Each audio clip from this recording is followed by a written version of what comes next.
Ladies and gentlemen, thank you for being here from yesterday until today.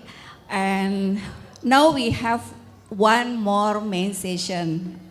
And this session entitled Ethical Leadership and Sustainable Governance. And the chair of this main session is Professor Himawan Tri Bayu Murti Petrus, STME Deeng. He is from Chemical Engineering Department of Universitas Gadjah Mada.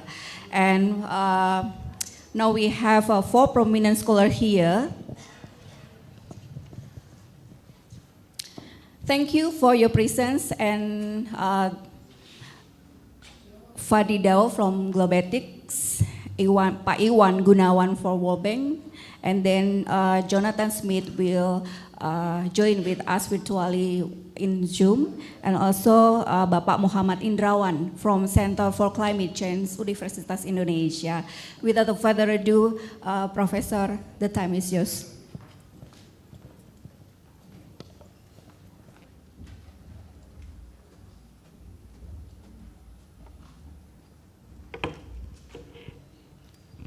Thank you very much. While waiting for the participants, as Yogyakarta people are longing for the rain, hopefully all the participants also have the same feeling for this final main session. So, and it has been mentioned by the MC that we are going to have four prominent speakers for the last session, ethical leadership and sustainable governance. So I would like to invite all the speakers, Prof. Fadito, Bapak Iwan Gunawan, as well as Dr. Muhammad Indrawan to come forward. So we are going to have a panel session here. And we are going, we are having also Jonathan Smith online. He's going to present online for his presentation.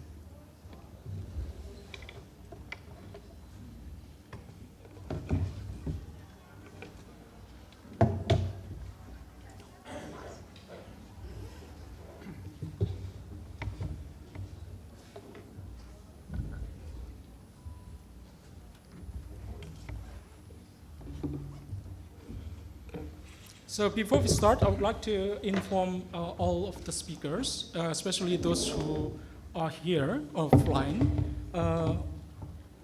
You are all having 20 minutes of presentation, and the timer, you can have a look from the monitor. I think it will be, no, okay, yeah. So there will be timer, so 20 minutes of presentation. So without further ado, I would like to invite Professor Fadito from Globetics to initiate this session, Ethical Leadership and Sustainable Governance. Please, thank you. Thank you. Assalamu alaikum. Good afternoon. I'm very, very glad and honored to be among you today, representing Globetics and being here at UGM, an institution that I was longing for many months since I took my responsibility at Globetics as executive director to come to visit and to meet Her Excellency the Dean, to meet the dear brother and Professor Tiki, who's chairing this international conference, and to meet you all. This is a great opportunity for me, and I'm very glad. Despite the heat and the warm weather, I'm very glad to be among you. Thank you. I will be talking about ethical leadership in times of crisis, because ethical leadership is the mandate, the mission, the main, I would say, mission of Globetics, of the organization that I'm leading now, and I will try to share with you my perspective on the current global crisis, and how ethical leadership can be the answer of this current crisis. But before starting, I want very briefly to tell you about Globe Ethics itself. This is the opportunity so you can have an idea about the organization. By the way, okay, I see the timer now. I was asking about the time, so great. So Globe Ethics is an international organization. It has been created 19 years ago in Switzerland. And the aim of the organization, in fact, is to provide resources and support and engagement to higher education institutions, civil society, and other policy think tanks and similar research centers to foster ethics in general. And the current strategy of the organization of Globe Ethics that started this year and it will last until 2027, the 5-year strategy, so is focusing on ethical leadership through higher education and global engagement with 4 thematic areas. First one is ethics and standards in higher education. Second one is ethics of sustainability and environmental justice. The third area is ethics of digital transformation and emerging technologies, including artificial intelligence. And the fourth thematic area is inclusive peace and responsible governance. And we work on those different areas or thematic fields by providing a platform for voices from all over the world regions to come together, to listen to each other, to learn from each other also, and so to have a better capacity of engaging and decision-making in regards to those different topics. And this is why I will finish this introduction by saying I'm here not just to share with you what I would like to share with you, but also to learn from you, to hear and to learn from you. And I will be very glad after the presentation and the panel to have a discussion and to hear also your feedback and comments. Going back to the topic, so ethical leadership in time of crisis. First question is, what is a crisis? There are so many different definitions of this semantic and polyvalent concept. My own, to make it brief, and I see that the time is running very fast. It seems in Indonesia the time runs faster than I'm used to. To be brief, for me the crisis reflects asynchronous values and system. What I mean by this is that a crisis usually it is revealed when we have more than one value system and more than one system expressing those values coexisting together. And so you would have people with different understanding of the realities and different way of engaging with realities who need to come to a common understanding or a common or a capacity of engaging together with this specific reality. This is what makes a crisis difficult, in fact, to manage. But for me, also, this is what makes crisis an opportunity to foster dialogue between people from different perspectives and different value systems. If I apply this definition to our current, I would say, world situation, it is definitely we are in a huge crisis. But in a broader sense, I would say life is a crisis by itself, because we need to recognize that the fact is that life is diverse, and the fact is that we have diverse value systems and diverse systems to engage with realities. This is not an exception. This is what is regular, in fact. The exception is when we live in a society where you have one value system, and usually it means that it was imposed on the society somehow, just one value system and one system to implement this value system. Our global crisis currently has different dimensions. I would select, I would say, in a selective way, again, mindful about the limitation of this presentation, select 3 dimensions of this crisis: the ecological one, or environmental, if you prefer one, the digital one, which is putting us into this so-called fourth revolution, post-industrial revolution, and then the political global one. The latest UN Human Development Report that was published in September 2022 had as title Uncertain Times, Unsettled Lives. And the whole report, the whole Human Development Report is about, in fact, understanding those uncertain times, this uncertainty in which we are now living. And that's very true. And of course, this is a report that was developed during the COVID crisis, but also the war in Ukraine and the development of, unfortunately, additional conflicts across the world. So there is an awareness, there is a conscious way of looking at our global situation as being uncertain, and so reflecting this crisis aspect. How we cope with this, and why ethical leadership is the answer to the situation, but not, as I said, not only to the situation because of its problematic dimensions, but ethical leadership is the way to cope with life in general, and in all our responsibilities vis-a-vis, or in different settings where we are. So the answer to this, I will summarize it into 2 other points.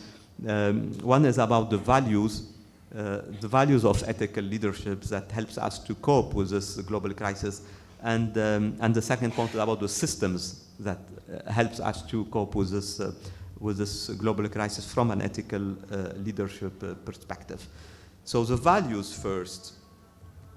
I will mention 3 values. Of course, this is also selective, but from my perspective, those are the priority values that need to be today promoted as essential for ethical leadership in time of crisis. The first value is inclusivity. And why I'm talking about inclusivity? Usually, in fact, in the UN framework or humanitarian, for example, engagement framework, we talk more about neutrality. So you need to be neutral to engage with all people on the same level. In fact, I believe that it's not possible to be neutral. We are always we come always with a background. We come always with an experience that is with us. We come always with a value system that we have, and so we engage with reality not in a neutral way. We engage with the realities, and I would prefer to engage with the realities, and especially in times of crisis, with a passionate way, not with a neutral way. But this engagement has to be inclusive, which is the opposite of being not only exclusive, but it's the opposite also of falling in polarization or falling in extremist attitudes or positions. So being inclusive is having a space in our way of engaging with realities to listen to and understand the different worldviews, the different points of view, different experiences of people around any question we need to engage with. So inclusivity is I would say, one of the most important values to ethically lead today. Second value is empathy. And why empathy? Because empathy complements inclusivity in a way. Inclusivity helps us to be mindful and prepared to cope with the different worldviews and understanding of realities. And empathy confirms this attitude by recognizing, in fact, this diversity, and so managing, in a way, this diversity in a positive way. This requires, in fact, to be requires an active and empathic listening, but also an engagement with the others, the way the others set their own priorities in a crisis moment. We are in Indonesia today, and I'm sure in this context, the priorities are very different than as the priorities as they are in Switzerland, for example, or in a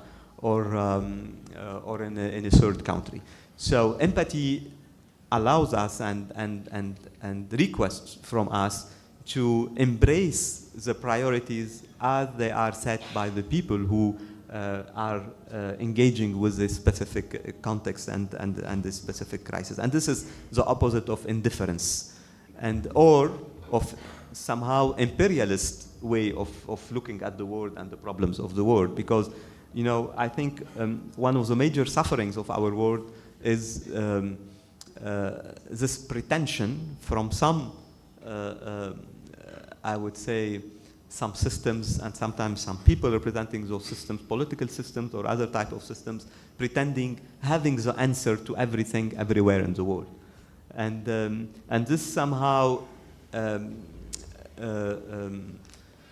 ideological perception of the reality coming with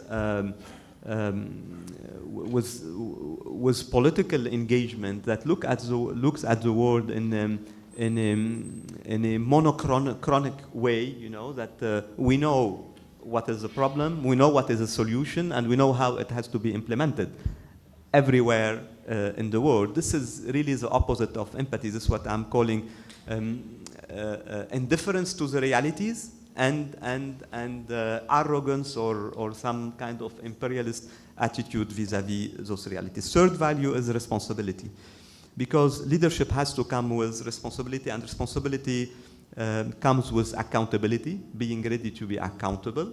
So also staying connected to the community that we serve and staying aware that the community that we serve not only has the right, but has somehow the obligation to help us to evaluate our way of engaging with the community and serving the community. So accountability and somehow of prudence, you know, somehow of being prudent because of the complexity of the three dimensions of crisis. I mentioned the ecological, the digital, and the political one.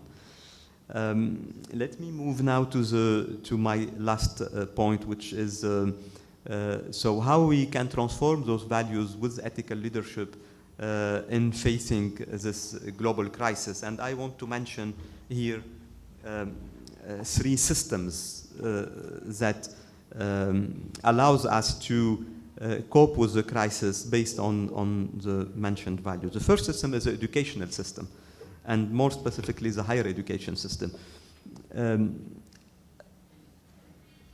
I mentioned this previously, and I allow myself to repeat it here also. I mentioned it in a conference in Brazil in April, that the higher education system globally is somehow, or has been since decades, failing its main mission, which is offering to the world the best leaders that the world needs. Because the leaders of the world comes from, in the higher education, from universities.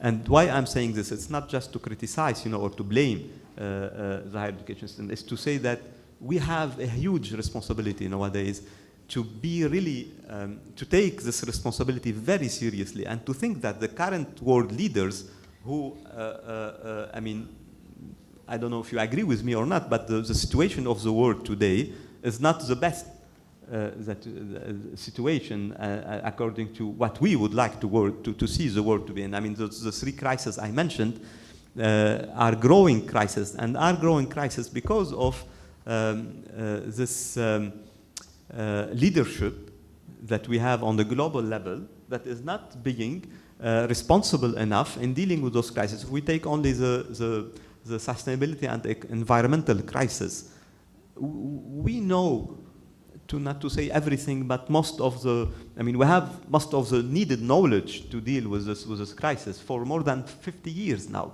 But we are not dealing with this crisis seriously because simply the leaders are not taking the decisions that we need to deal with this crisis. So this is why I put education and higher education as first needed system to develop ethical leadership, because we need from the higher education to not only to provide the needed knowledge, but also to provide and to build, to contribute in building the needed personalities of the leaders of today and tomorrow, to not to continue taking those wrong decisions vis-à-vis the global crisis. The second system is, of course, nowadays, I would say what I mentioned, what is so-called the fourth revolution. I mean, the technology, the emerging and technology, and its digital transformation. It is a system in our life now, because it's not anymore an option. In fact, the world is now functioning in relation to this new form of being, I would say. And this is a hugely complex reality. It was mentioned this morning, so how, for example, the recommendation on ethics of AI, so developed by UNESCO and adopted in 2021, is one of the instruments that should help the world in dealing with this new reality. But of course, it's not enough. It's very important. It's not enough. Other instruments are being, I mean, last week, the executive act by President Biden of the United States tried to organize this. The European Union launched a process of the EU Act on AI and so on. And we will see more and more legislation in the world trying to cope with this artificial intelligence and digital transformation as a real revolution in our lives. But again, this is not enough, and we need to take it also seriously on the higher education level, and to work on the ethical dimension of this revolutions. I briefly share with you that last week, so Globe Ethics organized an international consultation on this issue, because we want also all the world views, all the world regions to be heard from a multi-stakeholder perspective in this discussion. And the third system is a political one. It is so clear, and it's not only the war in the Middle East, Israel, Gaza nowadays, but I mean globally, that the multilateral system, the UN, look at the charter of the UN. I don't have time to quote it now. And you see that the UN was created after the Second World War to prevent conflict and to make peace, in fact, sustainable. While, unfortunately, the UN is completely failing in preventing conflict nowadays, and even not in resolving conflicts when they happen. It's being transformed into a costly humanitarian organization, just dealing with the humanitarian consequences of war and conflicts. Ukraine is an example. Gaza is another horrible example that we are witnessing and suffering to see this happening, and without the capacity of engaging with. So those are brief notes about how, from my perspective, we can frame ethical leadership today to deal with the global crisis. Let me end by, if we can go to the following slides, please, by a gift, because I wanted to bring with me from Geneva 300 books for each one of you. And you can imagine, so this would require a full shipping plan, I mean, to bring those 300 books. But then with this digital transformation, so you can just scan each of those QR. The first one will allow you to access for free 300 books published by Globe Ethics on different dimensions of ethics. The second QR allows you to use the library, which is the largest library on ethics in the world, with more than 3 million references curated there. And the third one, it's about a leadership summit that we are organizing for higher education institutions in June next year, and would love to see you there in Geneva, so attending this conference and bringing your own views and contribution to it. Thank you. Yep.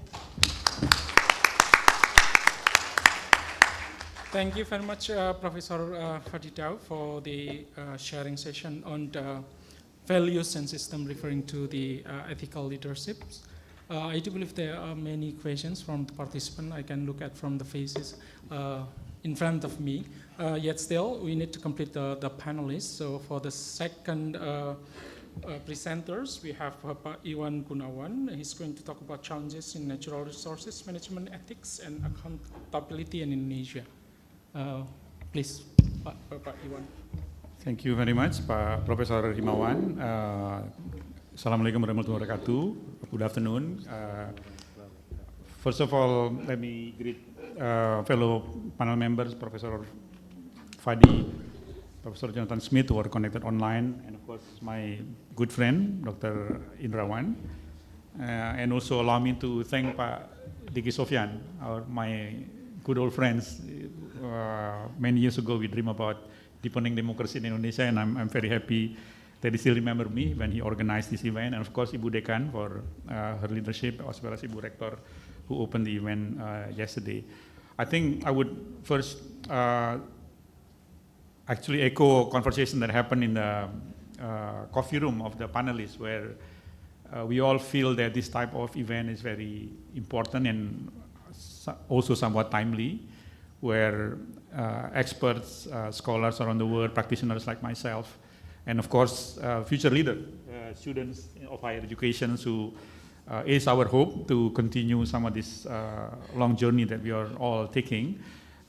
Because I think that through this type of event, certainly this will become something that could lead to some new thinking as well as hopefully solutions. Yeah. Let me first quickly introduce myself. So to be in full disclosure, I am actually working for the World Bank, but I also have been for a long time teaching at the University of Indonesia in the Department of Geography.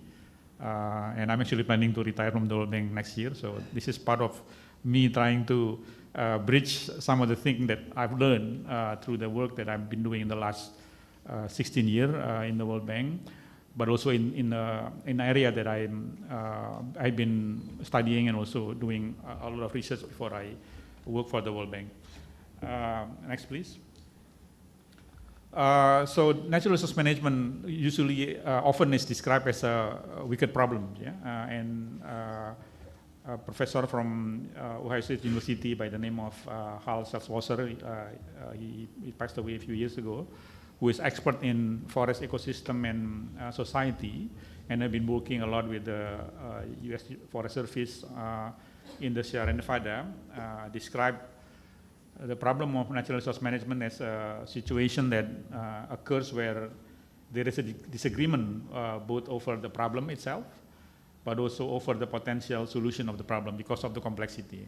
And I think with this visual, I try to put it in somewhat visual mode. So if you look at the central circle where nature in its normal situation has to be in equilibrium, there could be changes from time to time. Sometimes it's part of the cycle, sometimes it's part of the longer cycle. Yeah. But generally, a sustainable earth or sustainable nature is in the state of equilibrium. But in reality, day to day, there is always pull, yeah, from this center to different direction. I think on the left side, for instance, there is a need to conserve biodiversity. But if the earth is only about conserving biodiversity, I'm sure there's not enough space for us to build houses, to build human settlement, or even to create a healthy human ecosystem. Right? So there is no single solution here where to basically make sure that this equilibrium can be managed sustainably in a simple manner. Yeah? And I think later I will show some example of again through visuals, a real case in the context of Indonesia. And of course, there is a lot of resource extraction. This is something that I would also want to highlight. Resource extraction could be in the form of timber extraction, for instance, from forests, minerals and mining station. We have Dr. Rusian Lubis, who's been in Freeport and knows very well the challenge of managing the two. And of course, the earth also needs some to maintain its climate regulator. Yeah? I think many of you have probably heard that in Indonesia there is always major forest fires happening on peatlands. But if you know, the peatlands is actually an ecosystem that is so wet and so close, yeah, originally, that materials cannot be decomposed, right? And then human, I think in the last 30, 40 years in this country, were able to basically open those ecosystems to become a very open system, and now always prone to fire. So you can see that it's very easy to change this natural regulator only in few years, whereas in reality, those natural regulators were formed over hundreds and maybe thousands or if not millions of years. Next, please. So I would like to also at least introduce two keywords for the sake of our discussion. I think in managing these resources, we recognize there is a quote-unquote modern governance. I think in a post-colonial country like Indonesia, this means a governance system that are introduced by the colonial power at the time, where it is more rule-based, it's more formal, and it has more codified processes, yeah, and as well as accountability procedures. And of course, on the other side, we have customary governance that has actually been practiced for generations and years, but they are not codified. Yeah. So I think this is something that we need to keep in mind. I think Professor Fadias mentioned, usually there are some incompatibility between systems when there is a conflict. And I think in the case of natural resource management, I think we need to look into this interaction between the modern governance and customary governance. I don't actually like to use the word modern because it seems like the other one is so outdated. But nevertheless, that's what we mean for the sake of discussion. Next, please. This is an area in North Maluku. I'm sure there is a student coming from that area in Halmahera, where if you look from the map, it has different natural features. It has mountainous area in the middle, oceans on two sides. Yeah, it has peninsula, it has a gulf, and so it's basically and forest, of course. Yeah. If you go to the next slide, please. This is the satellite imagery that shows the land cover.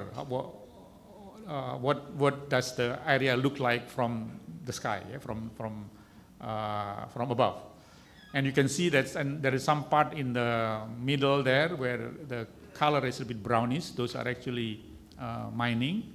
And because of the recent movement on using EV, the nickels mining becomes very lucrative. There's a lot of, and Indonesian government obviously has a ambition to become sort of the big supplier of these minerals.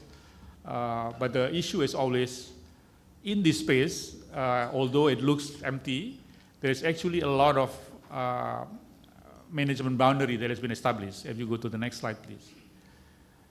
So this map shows the mining concession. It's actually, you can check it in the Minerba One Map Indonesia website online that shows the existing mining concession in this area. So you can see that the area that looks green and empty, there's actually a system operating on top of it. Not to mention that this is not empty at all. There are communities who've been living in this space for generations. So I think this is the part about modernity and customary that we need to remember. Yeah?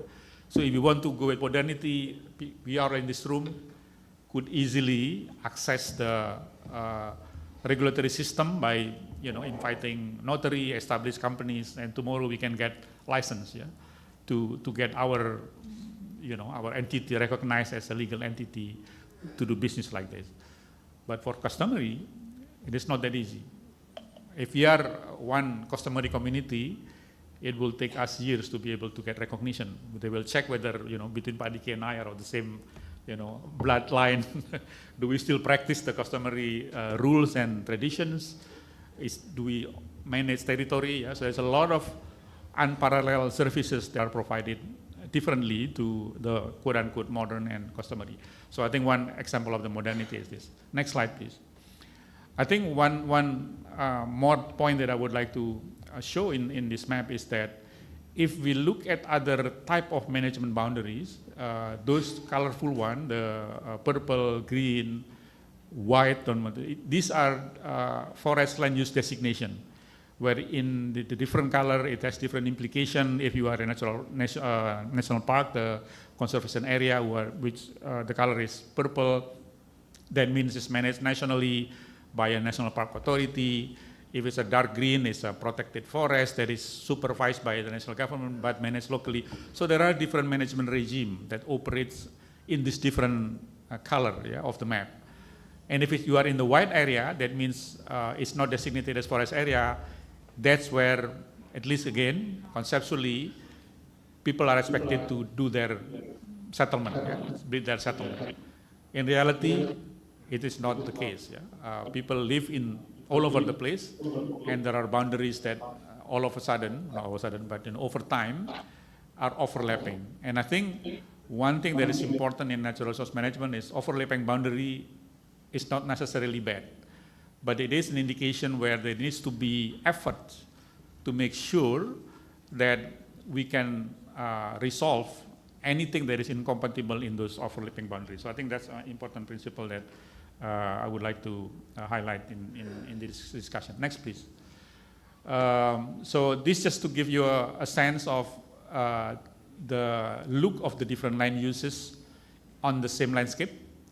And I think one important message is if we were to entertain all of them, there is not enough space to do that. And in fact, there was, I think it might have been World Bank or ADB paper, I don't know, I forgot, that says that we need 4 to 5 planets if we want to do natural resource management or land use management this way. Each of them is designated exclusive space.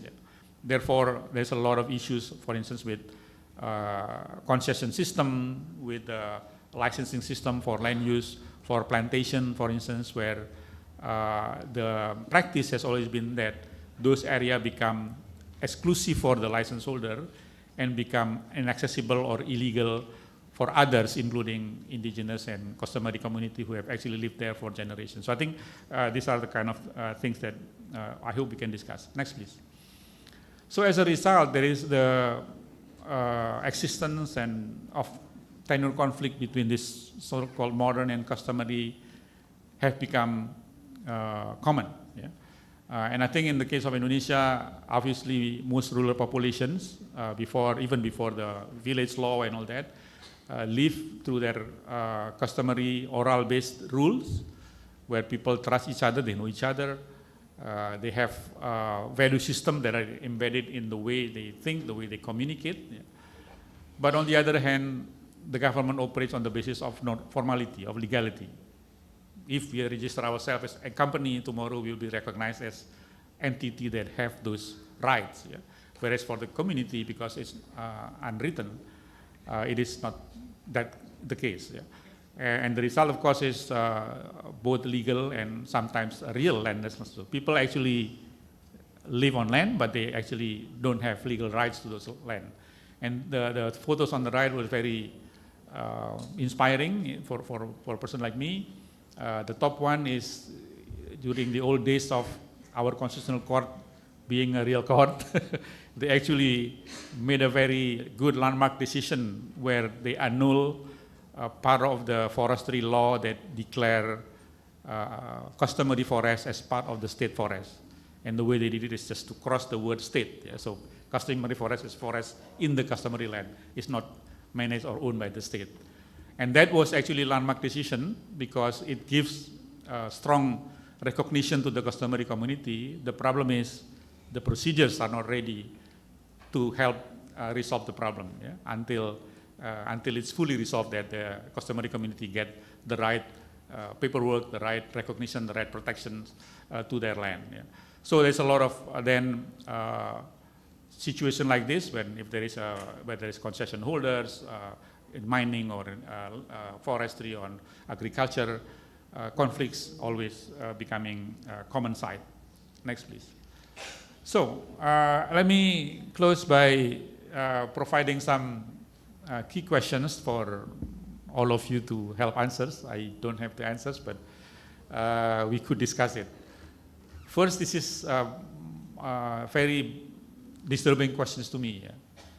Does modern codified rule have the right to supersede undocumented customary practices?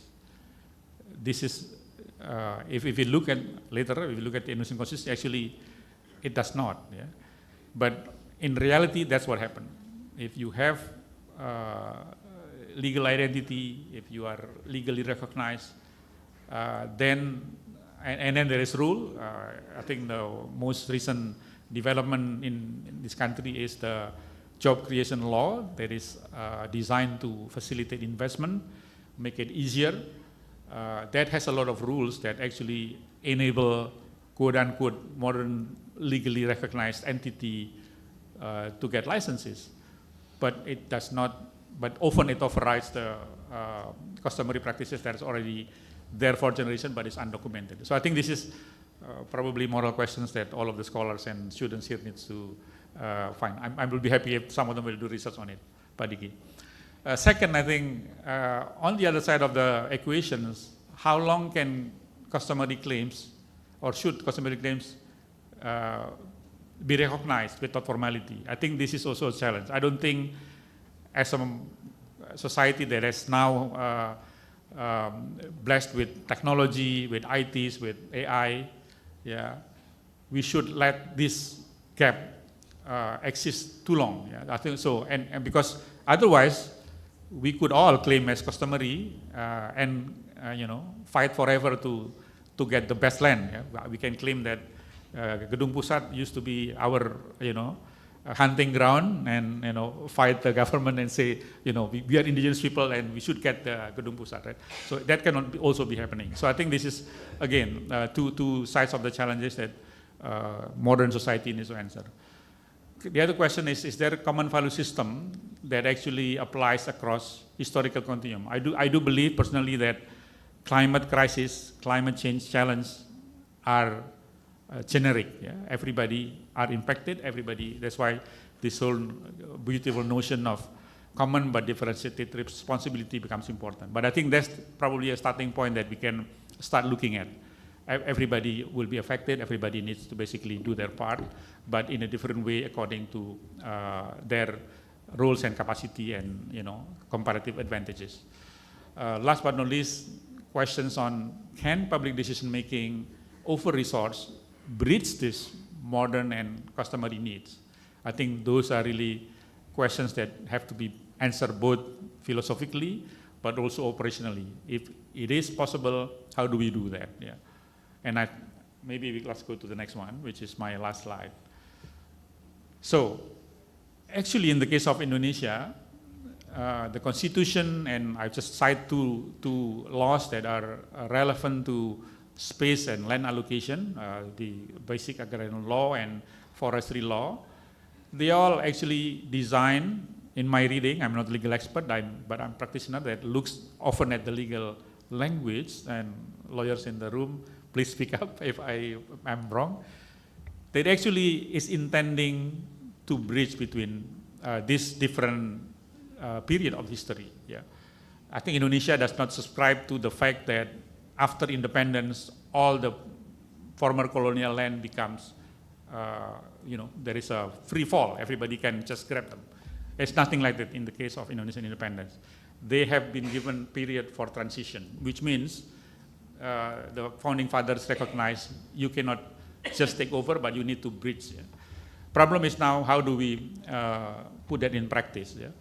So there is a lot of stipulation in the constitution, in these laws, that says that communities that are still factually exist, sorry for the typo, and continue to practice their customary rules, that is shown by that they maintain the tradition, institution, have localized governance, should be recognized. So I think the opportunity here is how can sustainable governance in the future actually enable this positive coexistence between the modern and the customary. That's our homework. Yeah? And I do believe that there is an urgent need and opportunity for study program like the graduate program here. We have discussion yesterday with the two directors, about courses that they teach on indigenous beliefs. And my question as a land person was, can you translate that indication of existing beliefs into footprints? Because if you can, and you have evidence, physical evidence, those are important first step to be able to recognize the physical presence of those customary practice and make them legal. So let me close by with that sentence, and again, thank you very much for allowing me to be part of this conversation. Over to you, Pak Imawan. Thank you. Thank you, Pak Iwan, for the share.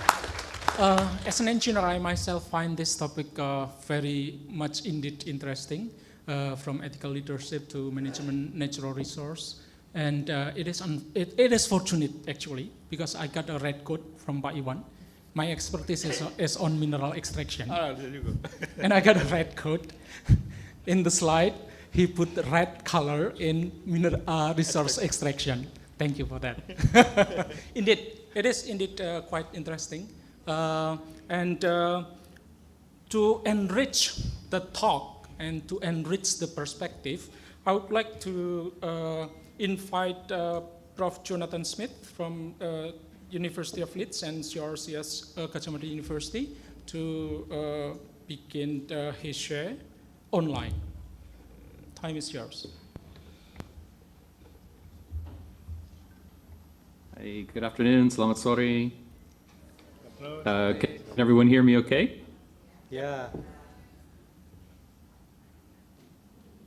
Okay, good. If there's any problem, please, please send me a text or let me know. Sorry. It's so nice to be able to join you from a long distance. Normally, I am based in Yogyakarta at CRCS as a visiting researcher, but today I'm actually visiting my family in the US. So it's really kind of you, and thanks, Pak Diki and all the organizers for including me in this conference, and thanks so much for the really excellent presentation so far. Really happy to see Father Fadi Dao, Professor Fadi Dao here as well, who was someone that I've known for a number of years back in Lebanon. So it's really nice to have you in Indonesia, experiencing the great Indonesian hospitality that I know you've had in the time you've been here, and the great Indonesian heat as well. So welcome. Would it be possible to share my screen? Oh, yes, I can. Oh, I see it's right. Oh, it's all set up for me. Thanks very much. I'm going to just share my presentation now. And hopefully we can all see that. Okay. Oh, and I've gone right to the beginning, right in the middle. Okay. Can everyone see that okay?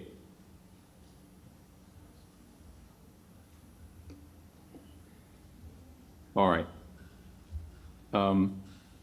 Great. So what I want to talk about today, it's related to my research with colleagues at CRCS, with Dr. Samsul Marif, Mas Anchu, and my colleague Ronald Adam, also at CRCS, who've been doing a project looking at environmental social movements working in Indonesia. And I want to pick up on some of the themes that have been raised by the previous speakers, which have been really excellent. And there's a lot of overlap, I think, with what I want to talk about today.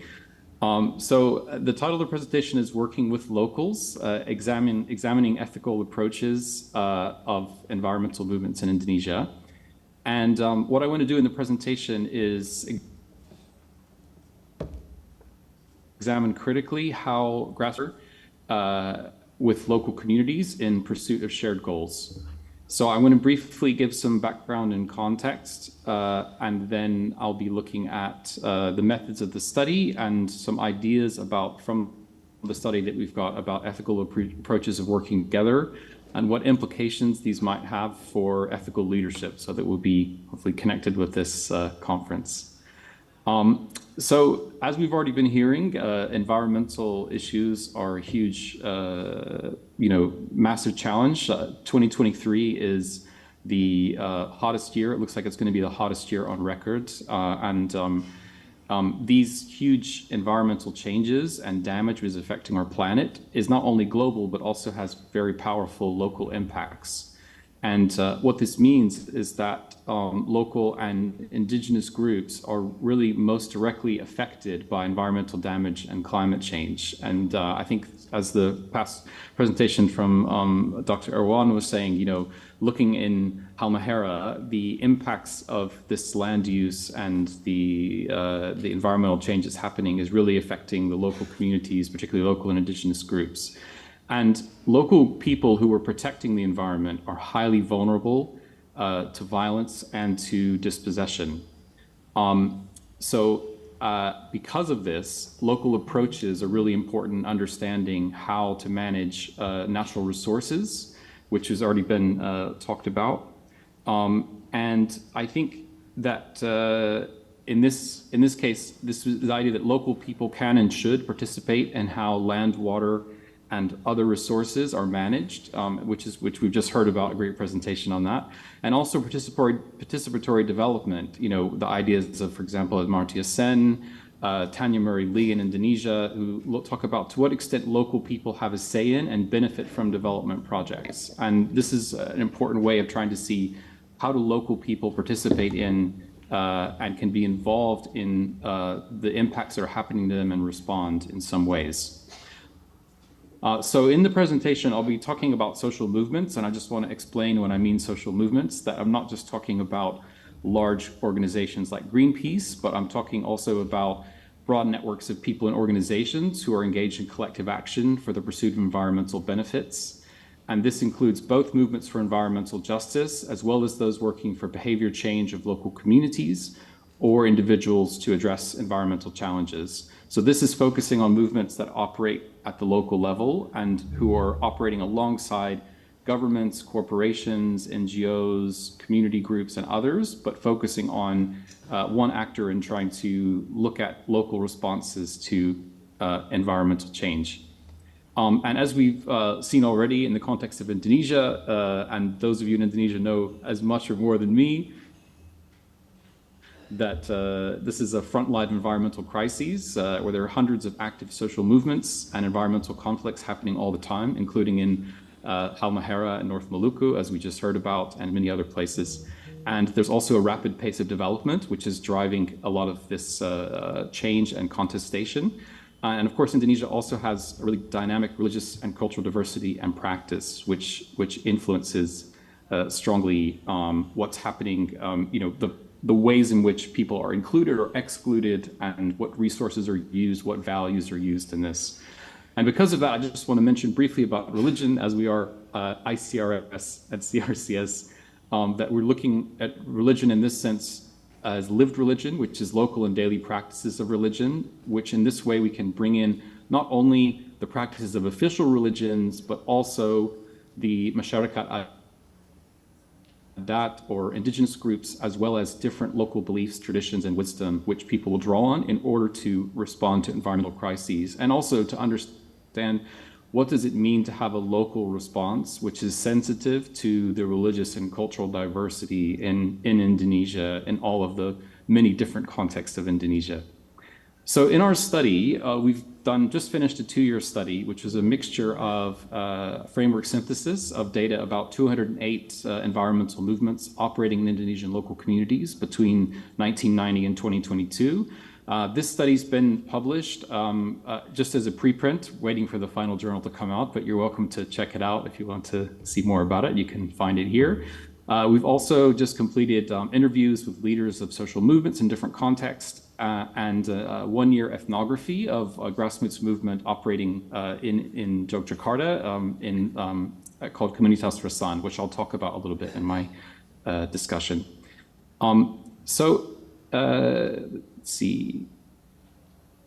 Let me just check in and make sure. Can everyone still hear me okay? Is everything fine? Yep. It's fine. Okay, good, because I can't get any feedback, so I just want to make sure I'm not, that we're all clear. Good. Thank you. Looking at contestation and creativity, so in our study, we found of looking at all of these 208 social movements across many different contexts, all the religions of Indonesia, all the different cultures and approaches, we found 571 examples of creative environmental practices. So many different ways that local environmental movements are working with local communities to create ways of managing water, resources, ways of responding to the issues of mining in their communities, ways of responding to waste management, and raising environmental awareness in different ways. So we found so many examples of these creative practices. And the question we asked ourselves is, why are these movements so creative? Why are they creating so many of these environmental practices? And one of the main reasons for that is that there's a really high level of contestation and change happening at local communities. This means that within each local community, you have people who may support the aims of a social movement, of an environmental movement, or they may oppose those aims. And those people may change. Within the different religious and cultural groups, within the indigenous groups, within the different religious groups, you have some people who would support or oppose the social movement. And this can change over time. This is especially the case in the very contentious movements around mining or development, but also can be the case for movements around managing forests, water resources, and many other things. And because of this contestation and change, it means that what we found, one of the main findings of the study, is that the quality of local participation and the power dynamics are really important for understanding how the movements are operating, because these really shape the extent to which movements co-create socio-ecological practices with local communities, and to what extent they can include different segments of the local community. So I wanted to share now just three kind of main points about what we found about ethical approaches used by movements. And for each one, I'm going to give an example of a social movement, just to try to help provide some context that might be useful. So in our data, we have data from these 208 social movements. We collected and coded a lot of data about this question of participation. And these are the themes that came out of the data that we collected. The first one is what I would call working with locals, and what we mean by locals is a question. So what we meant by this is explored a lot in the literature. To what extent do local people lead, influence, or direct the environmental movements? There is a tendency in this same way that there can be a competition over natural resources, there's also a competition over who's in charge of these movements. And there's a tendency often to instrumentalize or impose values upon local communities. And that may be done by governments, it may be done by corporations, but it also can be done by social movements trying to impose their agenda on local communities, who are the people who are affected and facing the challenges the most. So for an example of that, this is a really famous movement that many people know about, the movement against marble mining in Timor, in Molo, Timor. It's been going since the 1980s and still goes today. And it's a really interesting case of how a small bit of land, which an indigenous group claims as being a sacred mountain, has been tried to be used and has been used for mining for a number of years by companies. But the community in question, the indigenous community, has been really torn apart by this mining and the movement, where they're both competing for legitimacy. So the one thing that the mining company did when they tried to buy up land rights from local people, and when that was opposed, they then got some local groups, local indigenous groups, to hold a ritual to say that this mountain, which has a sacred meaning to the indigenous group, was no longer sacred. It had been desacralized. This meant that then it was open to be mined and could be used as a resource. And then also local people could benefit by selling land, and also by getting some profit working for the mine, etc.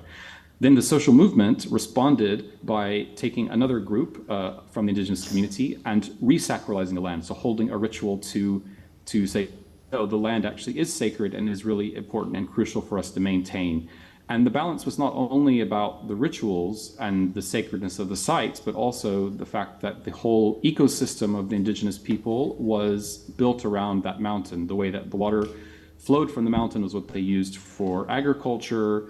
The whole ecosystem was based around that mountain being left as it was. So over decades, this conflict has kind of raged, and sometimes it's been successful through some famous activists like Mama Aleta that a lot of you may have heard of, and sometimes it's not been successful. And many local people have been dispossessed, have been injured, have been killed as a part of this conflict. And also the church in this case, the Christian church is the largest group, has played a very mixed role. So with some groups in the church supporting the movement, some groups in the church supporting the mine or supporting others. So what we find here is that there's this contestation happening in the community, and the question about local is really important, is who is in charge and what does it mean to be in charge of the environmental resources in a local community, and who gets to decide who are the local people in charge. And there's a risk that both the sides in an environmental conflict can basically instrumentalize and really make the conditions worse for the local people living in that community. So that's one example. The second kind of theme which came out is the idea of what I would call working across divides.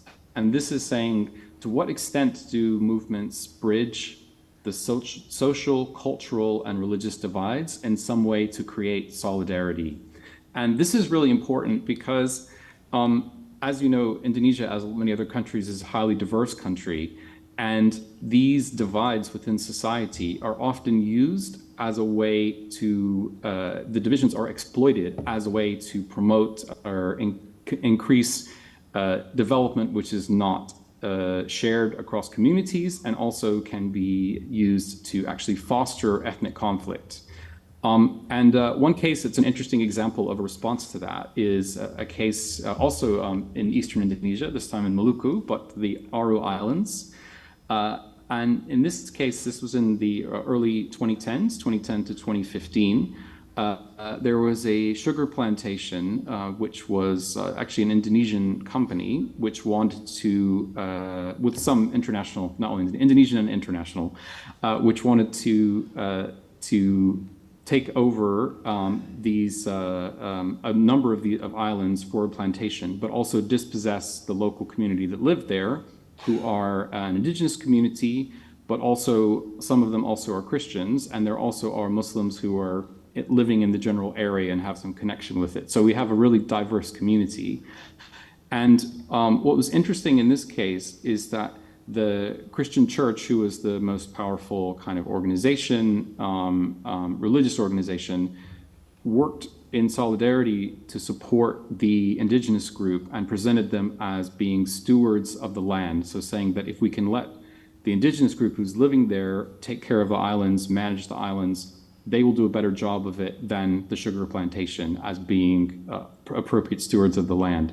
And this kind of solidarity also then included Muslim groups who came in and supported them, and they worked together to create an idea of saving Aru Islands from being taken over by this plantation.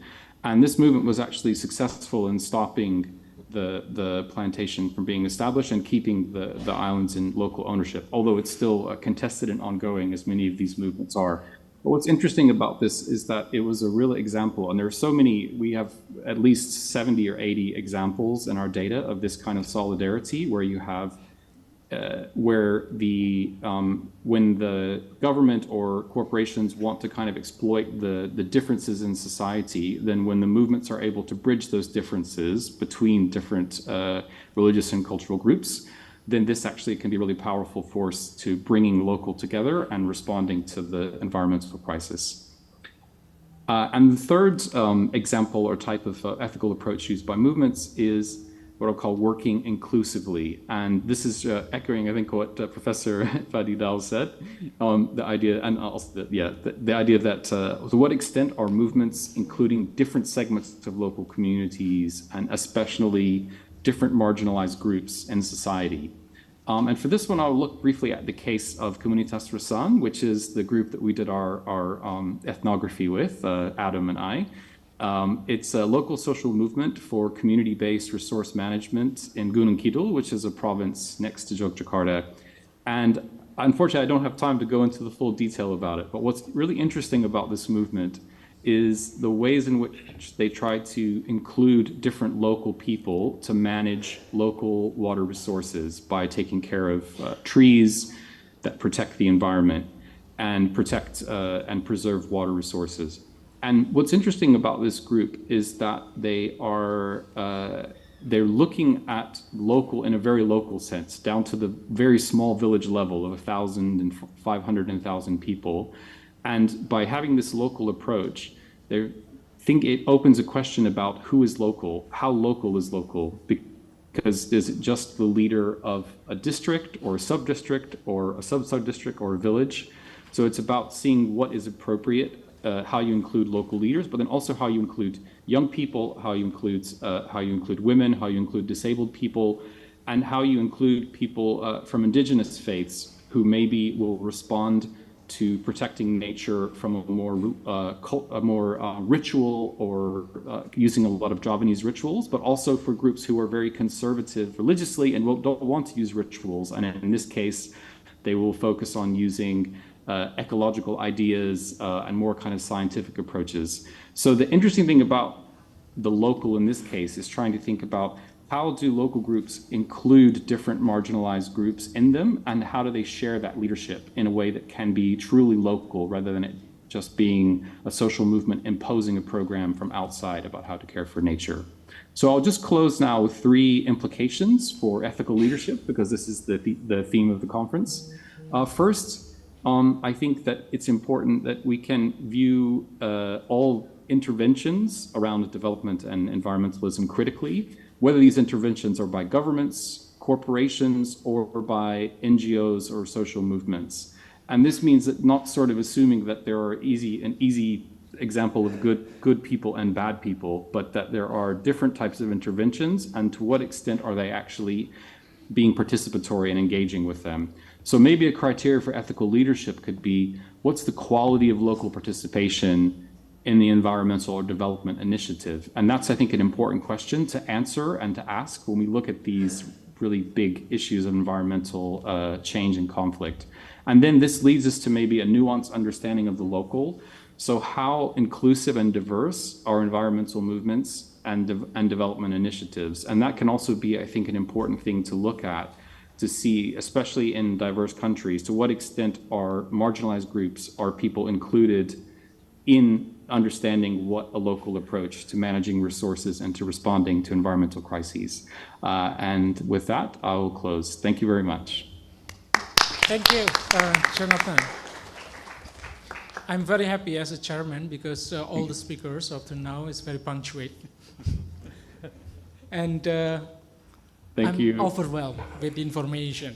So it will not be a burden for Dr. Muhammad Indrawan to be punctuate because the first 3 speakers, they all very punctuate. So please start your chair. The time is yours. Thank you, Mr. Chairman. Assalamualaikum warahmatullahi wabarakatuh. Good afternoon. And can we have the slide, please? Yeah, this is work done by researchers from Universitas Indonesia and Universitas Sulawesi Barat with Dr. Rita Bulan and Mr. Wiranto. So as the chairman indicate, I will have to do a kind of travelogue, because if too rigorous, then time will fly. So this is a travelogue from a field ecologist trying to learn about social construct. So I would like first to thank you, the host, especially the Dean of Postgraduate School of UGM, Ibu Professor Siti Malkamah, and also to thank the great UGM hospitality. And behind the great hospitality must be a great brain that organizes everything. For that, I would like to thank my dear friend, Dr. Diki Sofian. I think the only person in the world who probably give me a main speaking opportunity. uh, especially in social science. So what I would like to do is to look at the customary governance as indicated by Dr. Iwan, by Pak Iwan. It is often underestimated. And also I would like to see how the socio-cultural divide may happen. Dr. Jonathan Smith also mentioned about that. But also how sympathy is part of ethics. So being a kind of biologist, I am thinking whether I sympathize with the hunter, indigenous people, or with the hunted. Hunted is a species that occurs nowhere else in the world called anoa.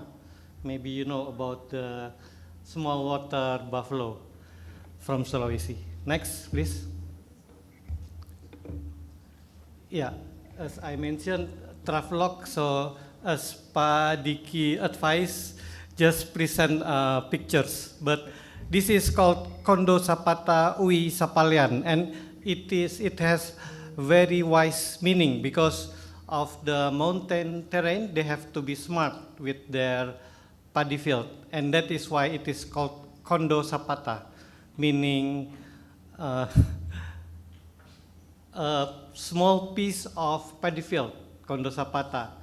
But behind it is even wiser because it is called Ui Sapalian, meaning that the people not only live in harmony, but they have equal rights to nature. Next, please. So I hope you can get to this very wonderful place in West Sulawesi and enjoy the nature and the culture. And as a biologist with experience of learning about species, I have a lot of time dedicated for this kind of work.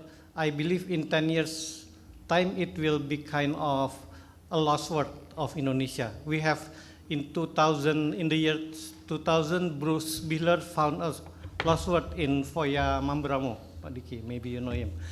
And also in 2019, Frank Ryan from National University of Singapore found a lost word in Peleng Island, where I work actually, in Peleng Island. But this one is also very unknown. So I hope this can be the third lost word of Indonesia. Okay, next please. Yeah, you can see how we call it biogeography, yeah, Pak Iwan. In biogeography, with the isolation of mountains, isolation of islands, you get species nowhere else in the world. And you will not get home if I start to tell about the endemic of Sulawesi, so let's skip that.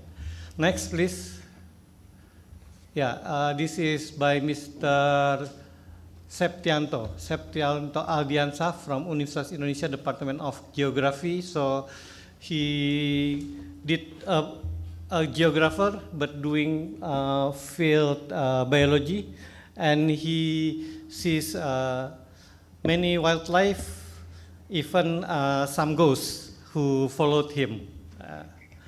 So that is doing work in remote area. Next, please. So if you are interested, and I hope your Bahasa Indonesia is up to this, there is a very good book called The Earth and People of Mamasa, telling how they originally have a strong socio-ecological norms, but with the progress of markets, it is breaking up, unfortunately. Next, please. So, this is just from the picture, you can see this is part of the Toraja culture. But of course, to be respectful, they are not the Toraja people. They call themselves Mamasa people on the west of Toraja. Next, please. Yeah, and this picture, my friend is a CNN hero with ILK is indigenous and local knowledge. This is part of customary governance that Pak Iwan mentioned. With ILK, he managed to develop one of the best orchid gardens, at least in Indonesia. I don't know, maybe in the world, because not many places has tropical forests, natural tropical forests where people can grow the orchids and others, Hoya and everything. I hope you can visit this place too. Next, please. So this is the kind of customary governance, Pangala Diombo. I know a rather older person, not as old as me, but he entered the place without permission, just entering the place, and he already kind of, at least for several days, kind of losing his mind, because they believe this is the power of belief, right? They believe very strongly that no entry. So we don't need, I connect with Pak Iwan said, we don't need, sorry, I could be wrong, but do we really need everything to be governed formally? Because it can also governed by the local wisdom. Next, please. So this study is about 3 months, especially in the field and local language. In my first 1 week, I tried to Bahasa Indonesia, and for that 1 week, everybody lies to me, saying that we have no hunter. But later on, I found his father, his uncle, his brother, all hunters.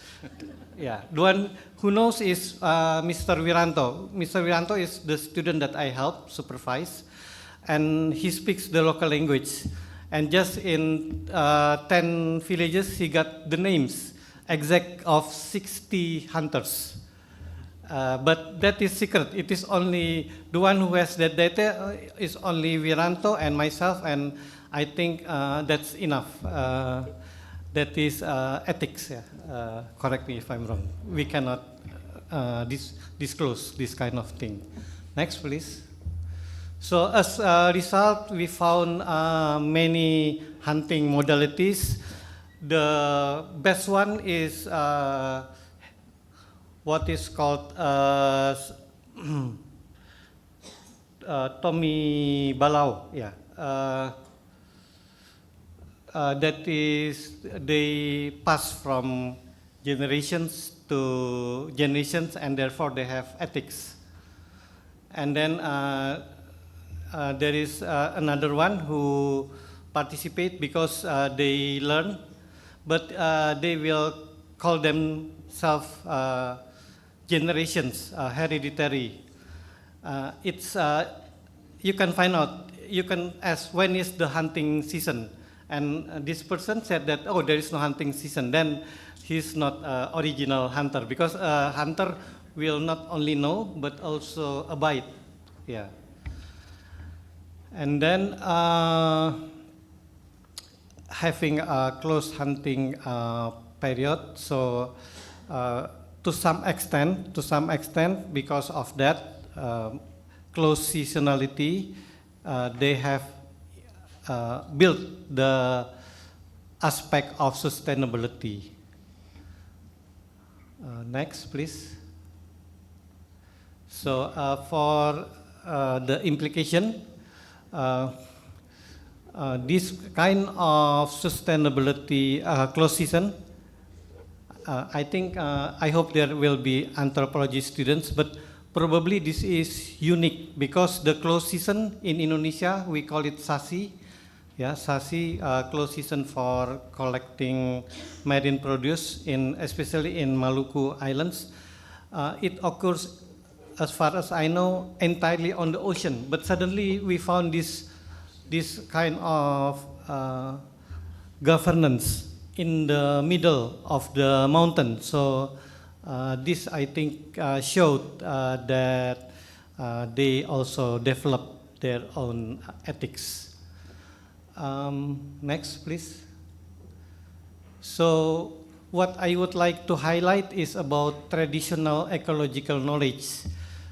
If you look at this very nice report, International Panel on Biodiversity and Ecosystem Service, now there is a new version, 2023.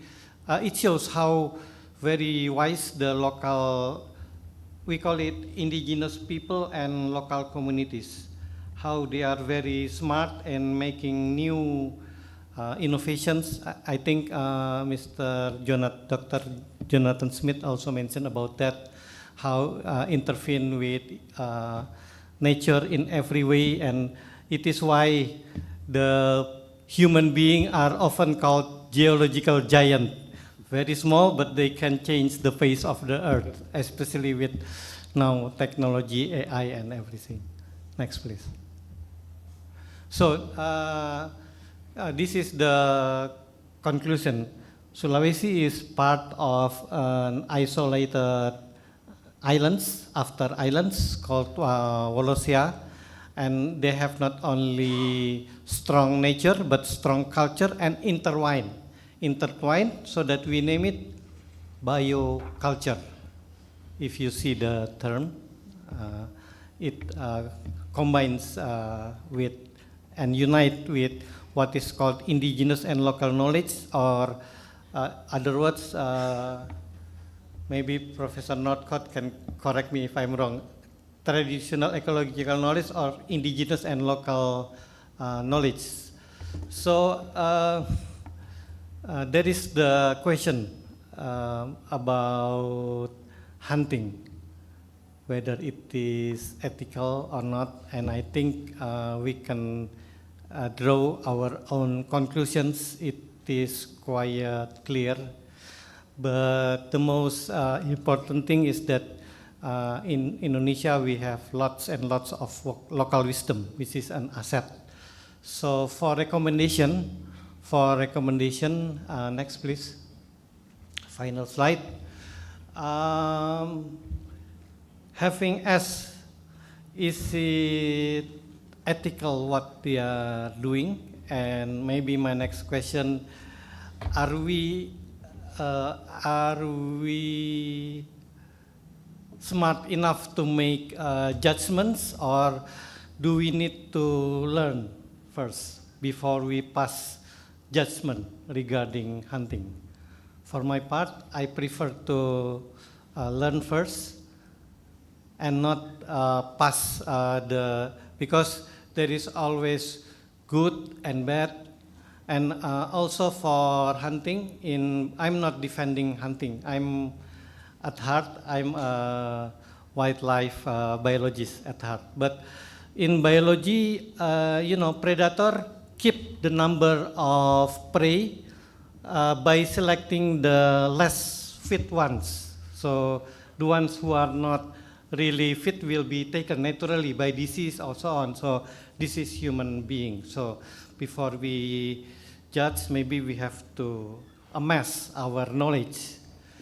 And then the final question, in the spirit of the approach by Pak Iwan, I also want to ask question, Pak Iwan, but just one question. What would be the ethical way to deal with traditional practices? I think you, the postgraduate students, are no more knowledgeable than me. I'm just a traveler. But my dream is to put, maybe we can help to put this knowledge in writing. So there is respect to local knowledge. There is respect to what we call ethics and what they call ethics. In that way, they will be, Pak Diki usually use the word dignity. They will be more dignified in what they do, has some wisdom, and we are not in a good place to judge, but we are in good place to learn with them. Thank you, Mr. Moderator, for the opportunity. Yep. Thank you very much, Indrawan. Indeed, it is very interesting, from the ethical leadership to management natural resources, and then the movement, and as well as the local wisdom. How many minutes do we have for the discussion? 15 or 10? 10 minutes. So we have 10 minutes to exercise.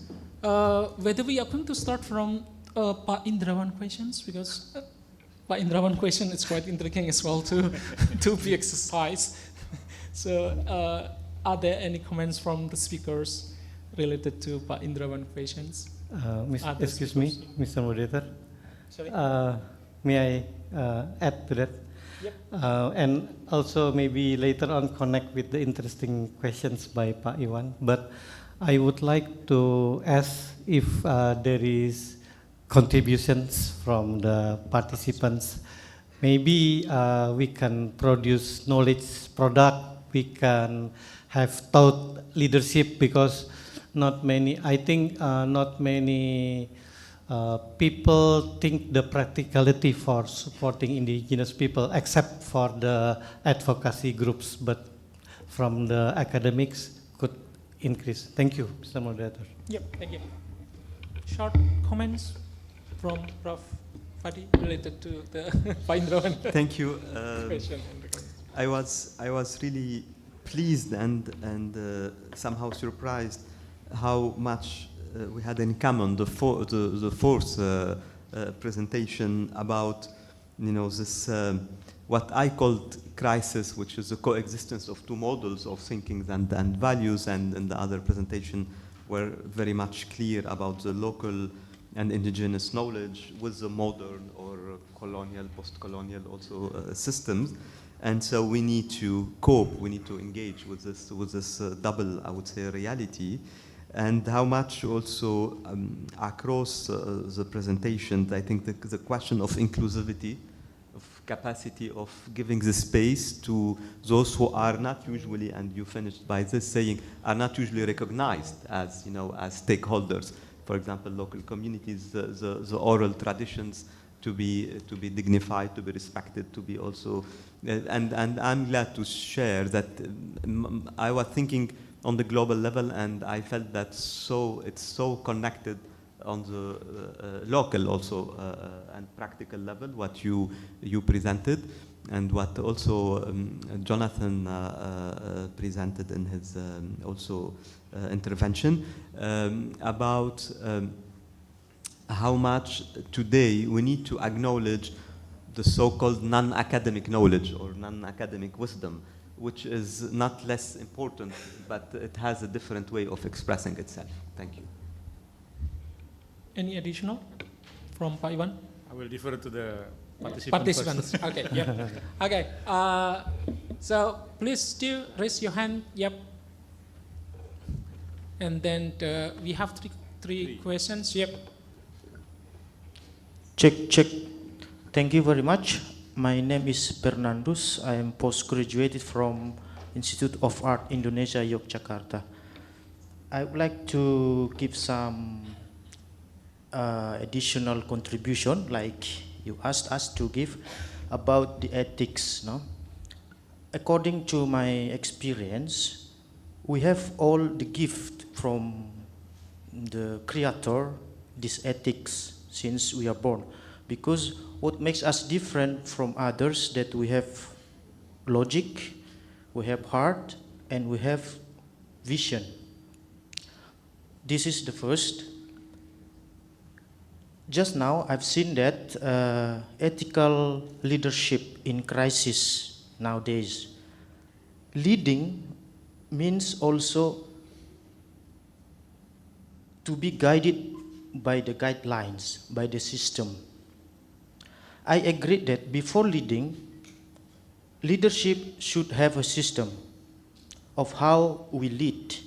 We started from small things. For example, I go out from this door, I see the rubbish bin, I put into the place. This is one of the example of the ethics. If we talk about the system, means also there are some rules, because we are all called to be leaders. I think, this is my opinion. We are all called to be leaders. So the rules that we make should be agreed by all the leaders. So what is the problem? The problem is, how is our creativeness to be the first to create this ethics? Create. How are the leaders to be more creative, to be the first to take the initiative? Hunting in Sulawesi, how is the leaders to be more creative? And the last, how are the leaders to be the first to serve? I think this is my contribution. Correct me if I'm wrong. Thank you. Yep, thank you. And then the second participant. Yep, back there. It's okay. Yeah, you can start first, and after that you, Hello,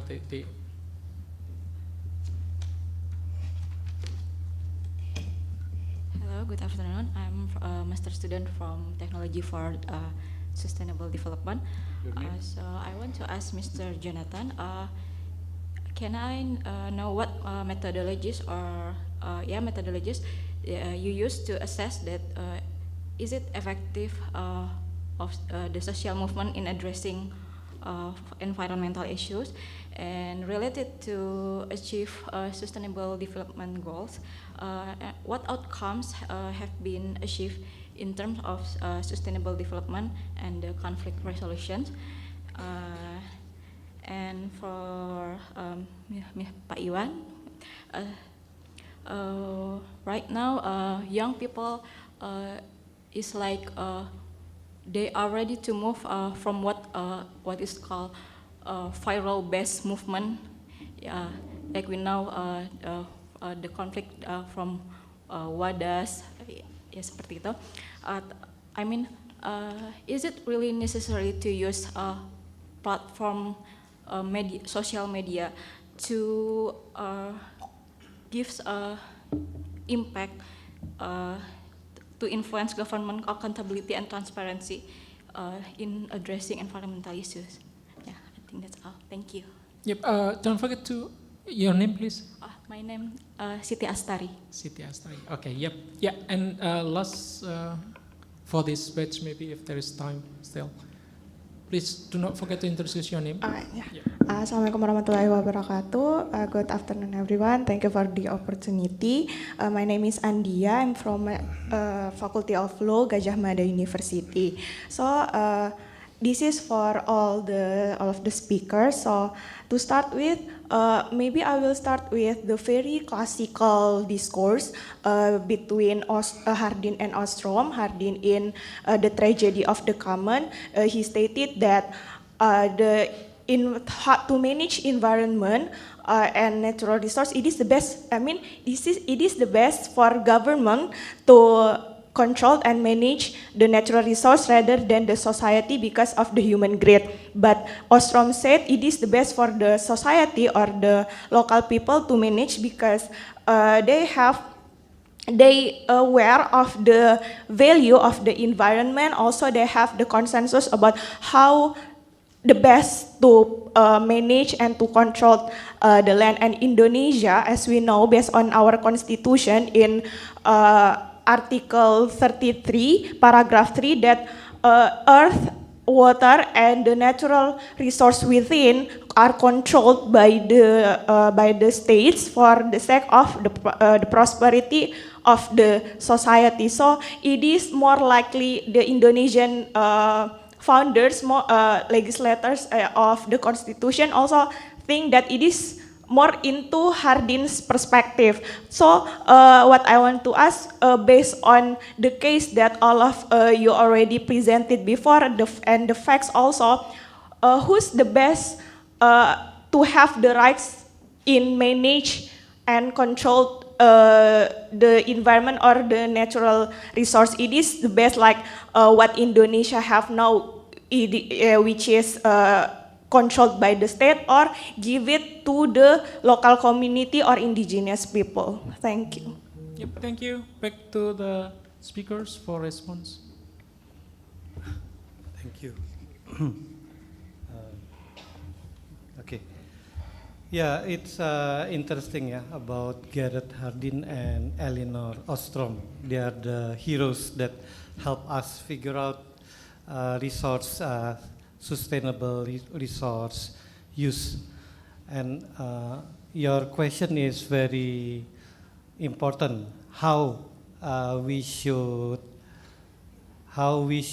support decision making from the best practice only. For instance, like I'm helping a climate resilient program Kampung Iklim. It is the local people who found their way. So the women, they grow their own vegetable, and that is 1/6 of the entire household income. So that is good. And then it is recognized, and then, only then, the local government is interested to support. So I think the short answer is we need both. In Indonesia, probably to make change happen, you have to start from bottom. And then when you show that it works, the government is also smart. They also see a good case for investing. So once they are seeing the result, they can enter into planning, they can provide the budget, and it can be upscaled. Just one reference I would like to add is Gunther Pauli's blue economy. It is very innovative because not looking at cutting costs, but adding value. So, like I forgot the name, but maybe Ibu Lulu from Sidoarjo, she can derive 100 products from mangrove. So that is blue economy. Not because different from the mainstream saying blue economy is the ocean. I think it is more in deriving functionalities or creating multi-functionalities. Thank you for the opportunity, Mr. Chairman. Yep, any other response? Because very briefly, yeah. So on this question of who shall take the decision, I would like to add one word, which is subsidiarity. The definition of subsidiarity is to allow the decision to be taken at the lowest possible level. Yeah. And I think discussing those questions of environmental questions and other also questions, I really support to adopt this principle of subsidiarity, because as far as the people are close to the reality, their understanding of the complexity of the reality is better. However, of course, we need to recognize that sometimes there are national interests or global interests sometimes that are in contradiction with local immediate interests. And this is why, with subsidiarity, we need inclusivity, which means we need also not to be in dualistic approach, who is right and who is wrong. It's about how we listen to all the expectation and all the needs, and then we create a consensus serving this. Thank you. I would like to actually echo what Professor Fadi said, that the subsidiary is very important. In fact, if we look in the case of Indonesia, the constitution never mentioned that the state owns the resources. The term is the state menguasai, it controls the resources for the people, right? So I think this is where the concept of subsidiary is possible. In fact, there is recent cases where the government provide a right to manage. Yeah? It's called HPL. In fact, this is probably one of the few good things in the UCK, in the job creation law, opening that space in which the government actually provides subsidiary responsibility or transfers responsibility to the indigenous community. Of course, they have to be legally recognized. There's still a problem there. But nevertheless, some of them are already legally recognized, and some of them now are already given those type of management right. And in fact, if we were to combine that with the quote-unquote modern system or modern governance, the management right, on top of the management right, they can be issued more individualized right.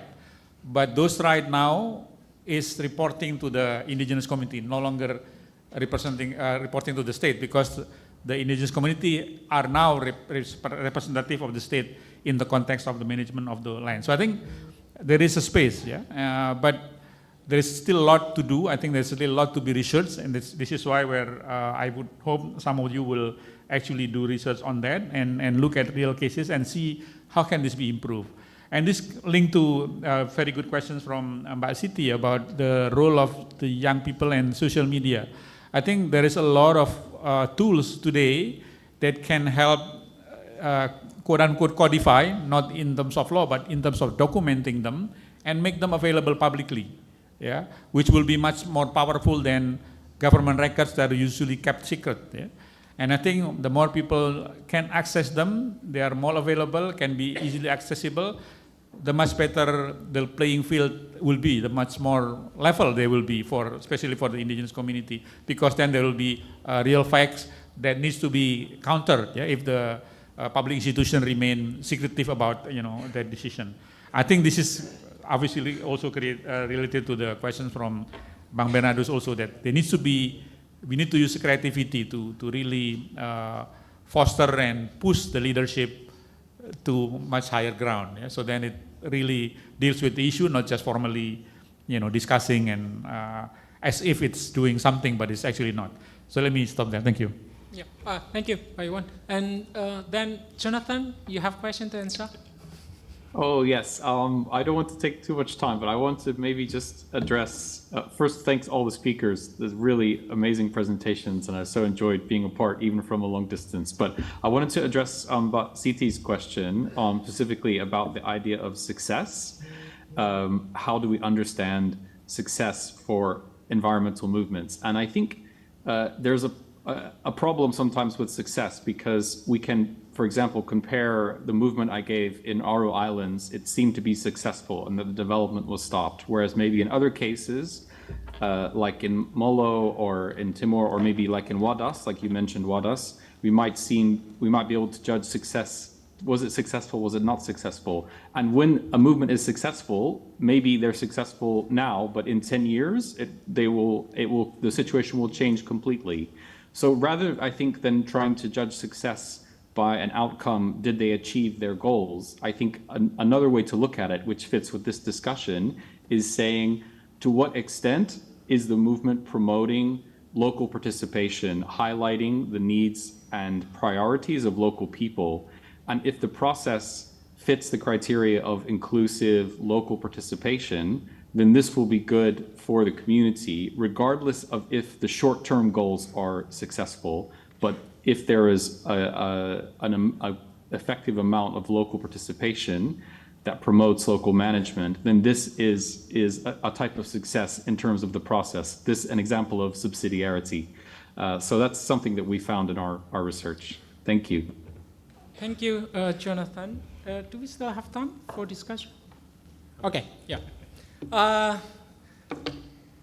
have a homework from the committee that I need to conclude at the end. To be frank to you all, I could not do that.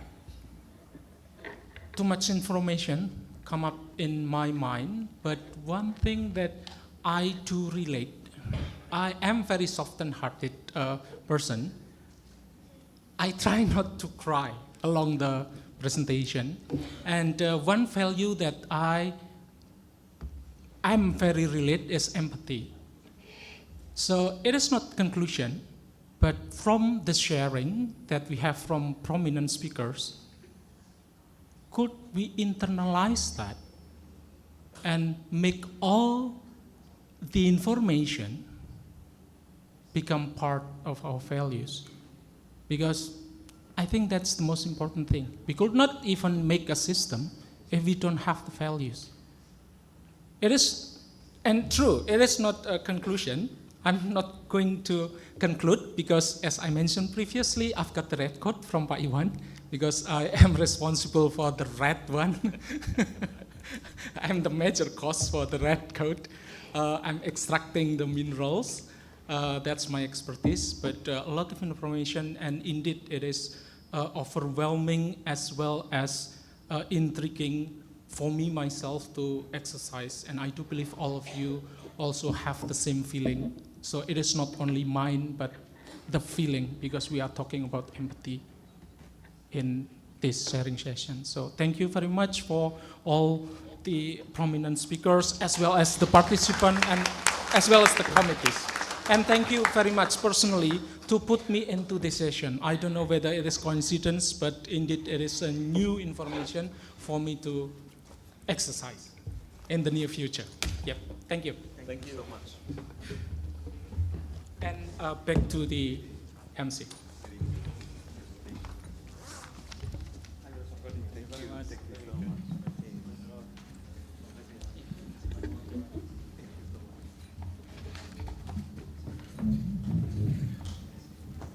Thank you very much once again to Mr. Moderator and also for all the speakers.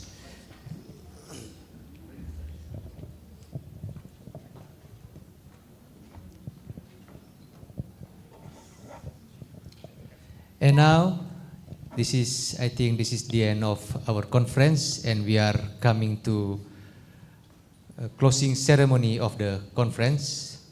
Good afternoon, Professor Insinyur Siti Malkamah, MSc PhD, the Dean of UGM Graduate School, Mr. Diki Sofian, MPP, MA PhD, the head of the organizing committee of this IGSSCI, respected head of the study program of UGM Graduate School, and also faculty members of UGM Graduate School.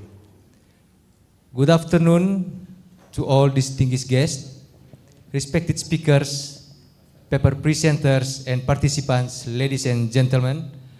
Welcome to the closing ceremony of the 12th International Graduate Students and Scholars Conference in Indonesia, entitled Ethics and Accountability in Politics, Sciences, and Professions.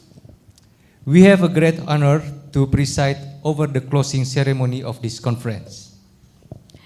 This year's conference features 102 presentations, consists of 24 prominent speakers, 84 graduate students and scholars who present their current research, and attended by 64 participants. They all come from United States of America, United Kingdom, India, Malaysia, Switzerland, Thailand, Italy, Singapore, Netherlands, and the Philippines, and of course, Indonesia.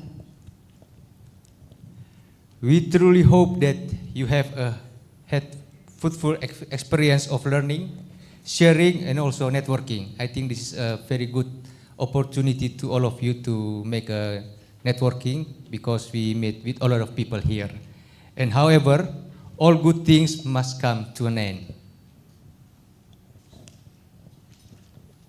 To present her final remark and officiate the closing ceremony of the 12th International Graduate Students and Scholars Conference in Indonesia, we would like to invite Professor Insinyur Siti Malkamah, MSc PhD, the Dean of Graduate School of Universitas Gadjah Mada.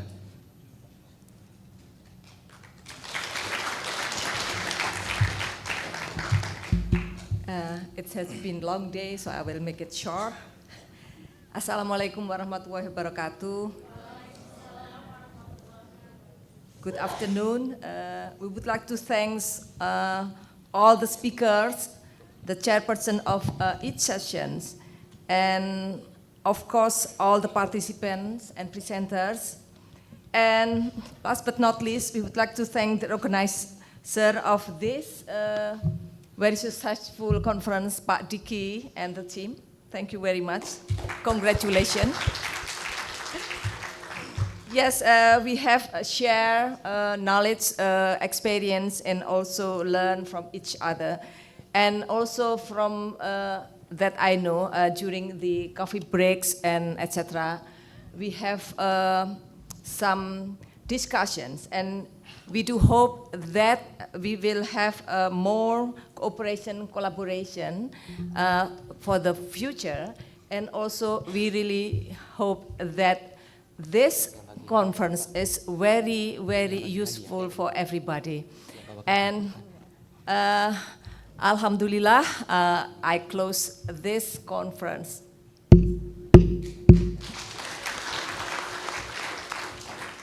Yes, and for the speakers, we will have a dinner this evening.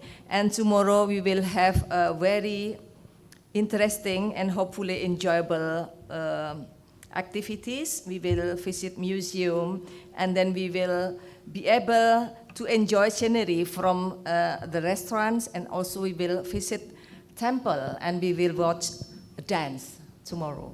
So we do hope that you not only enjoy the conference, but also enjoy the cultures and also the natural beauty of Yogyakarta. Thank you very much.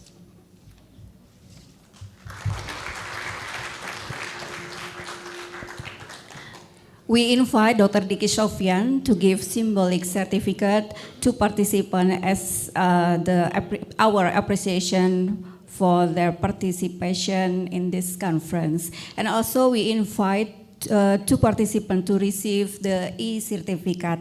First, Hani Khairani Suyono. Second, Johannes Baptista Lemuel Kristandi.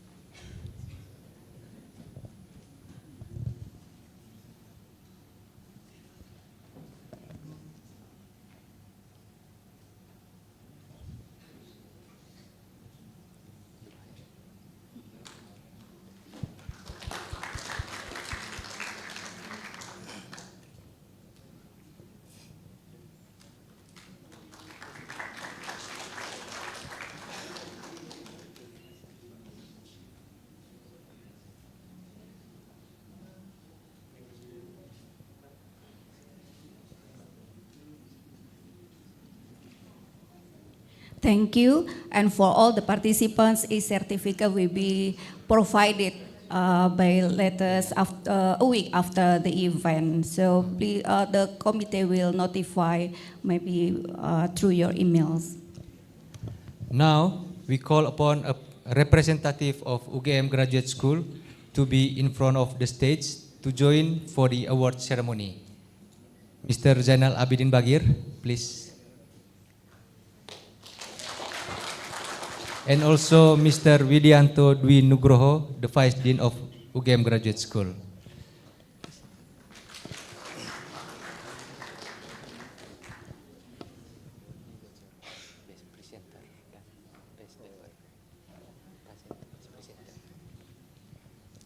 Okay. This award is to recognize the 3 best paper, and also this award is given to the 3 best paper presenter during the conference as judged by the judging panel. For the winners selected to receive the awards for the best presenters, we invite to stage. On the 3rd place, we want to call Aditya Nini Rizky Apriliana and Baik Amelia Kusumawarni from Universitas Mataram.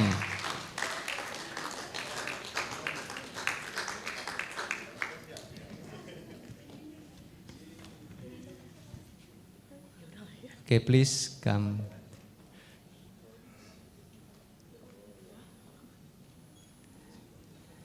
And then on the 2nd place, we want to call Medaneo Wahyu Putra Wibowo from Faculty of Philosophy, Universitas Gadjah Mada.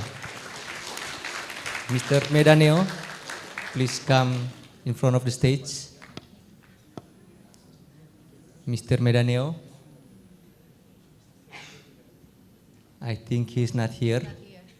Maybe a representative from the committee. Okay, I think we will go to the 1st place of the best presenter of this conference. We call Tria Noviantika and Andia Musfira from Faculty of Law, Fakultas Hukum, Gadjah Mada.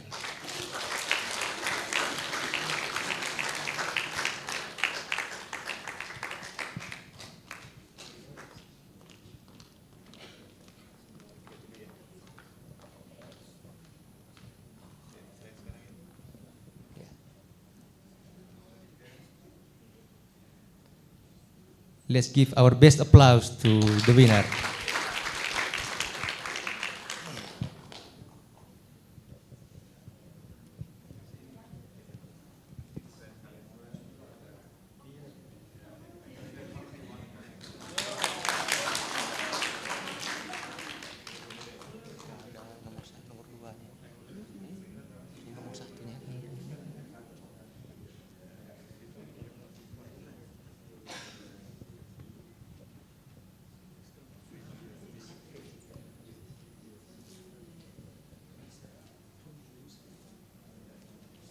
Once again, congratulations for the best presenter of this conference.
Thank you.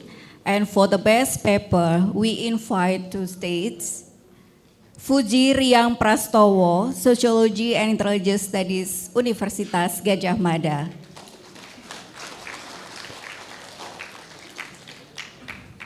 Fuji is not here.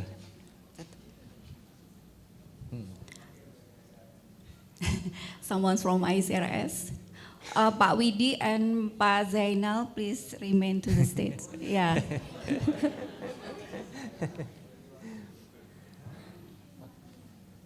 Yeah, Pak Widi. Bu Safi will be the representative of Fuji because Fuji is an ICRS student.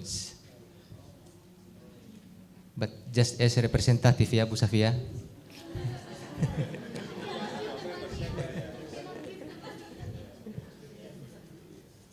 And for next, Sri Yulita Pramulya Panani and Imam Bagus Nugroho from Faculty of Philosophy and Faculty of Agricultural Technology, Universitas Gadjah Mada.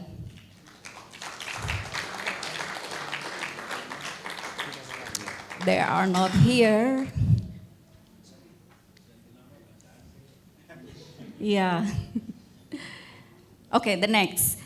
Hasan Sazali, Universitas Islam Negeri, Sumatera Utara.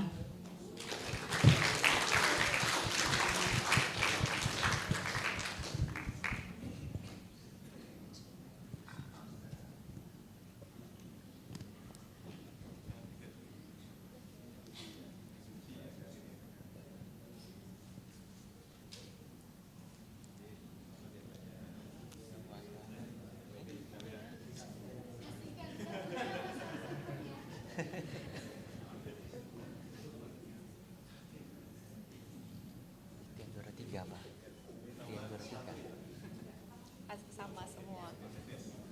Oh, sama semua. Oh, sama semua.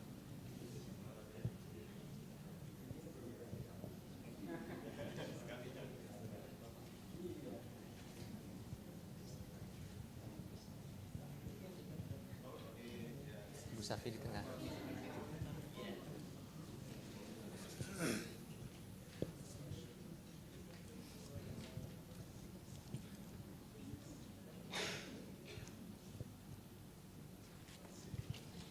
Congratulations for our best presenters.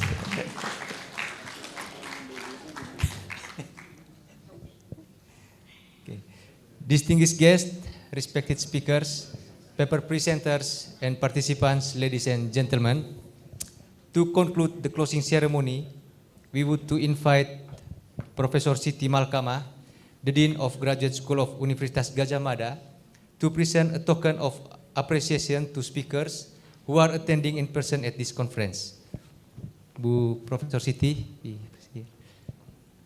And also Pak Dodi Wibowo. Pak Dodi, Yes. please come in front of the stage.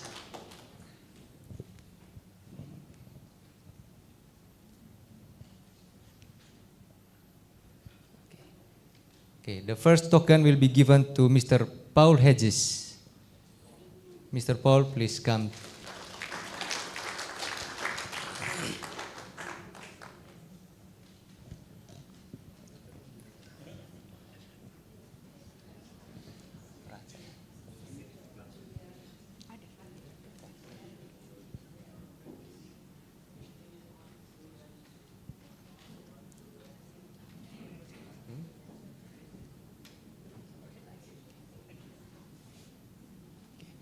And the second is for Mr. Franz Wysen.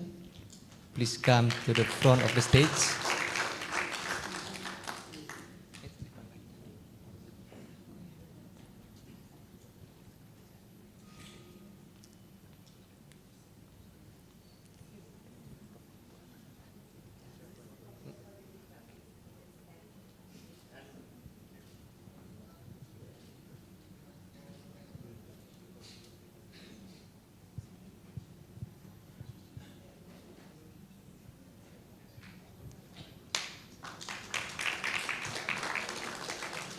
The third for Professor Michael Northcott.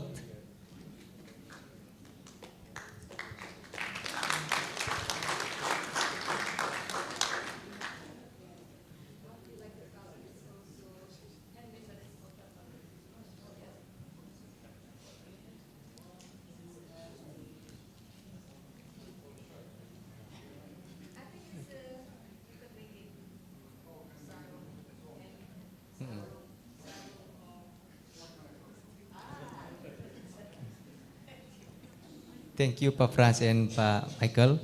And the next is Mr. Rusdian Lubis.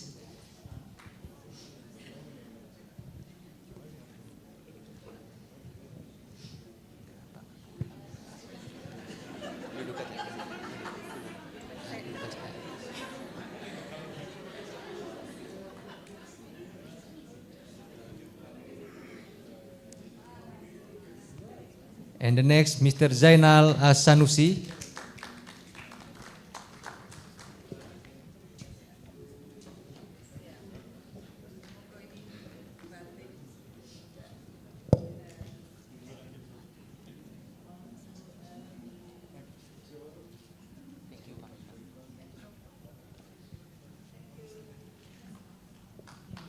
And then Mr.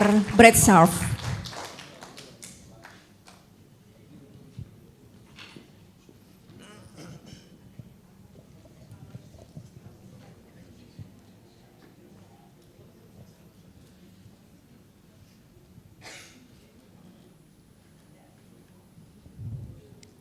The next, Miss Undra Gamvatar.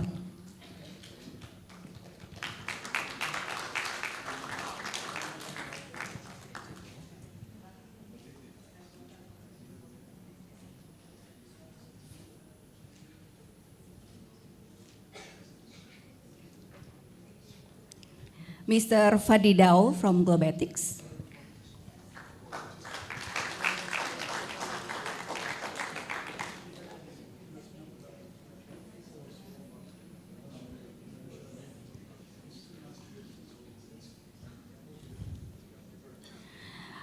Mr. Iwan Gunawan from World Bank.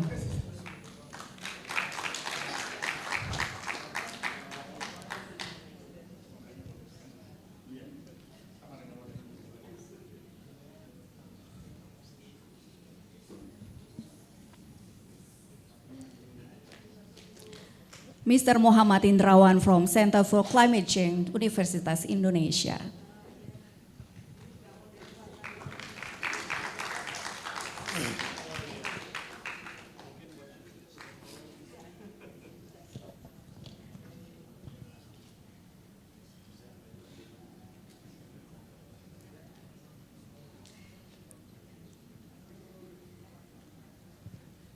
Mr. Jack Les Redfern from Indonesian Institute for Academic Partnership.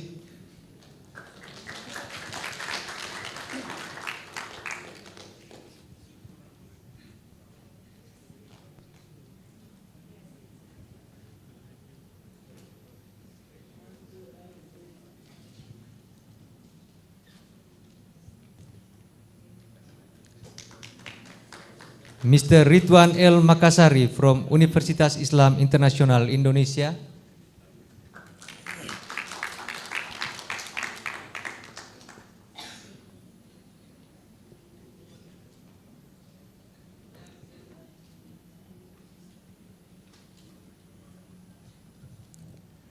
Mr. Isaac Latu from Universitas Kristen Satya Wacana.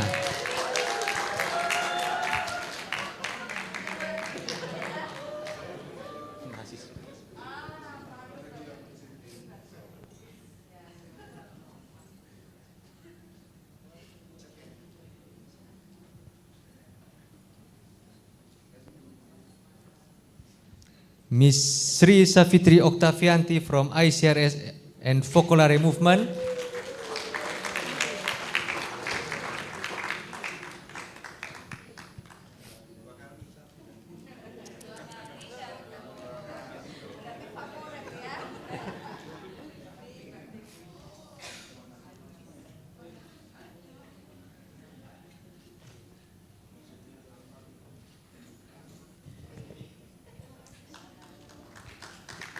Ms. Crescencia Gabijan from Focolare Movement, India, Philippines.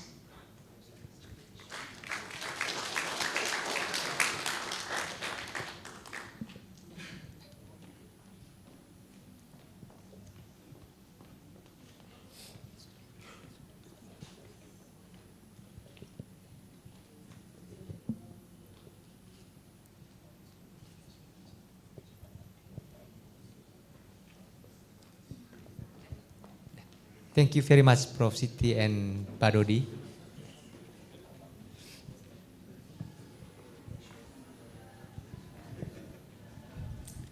Distinguished guests, respected speakers, paper presenters, and participants, ladies and gentlemen, we now come to the end of the closing ceremony of the 12th International Graduate Students and Scholars Conference in Indonesia 2023, and we would like to extend our gratitude to Diki Sofyan MPP, MA, PhD, the head of organizing committee, for your leadership,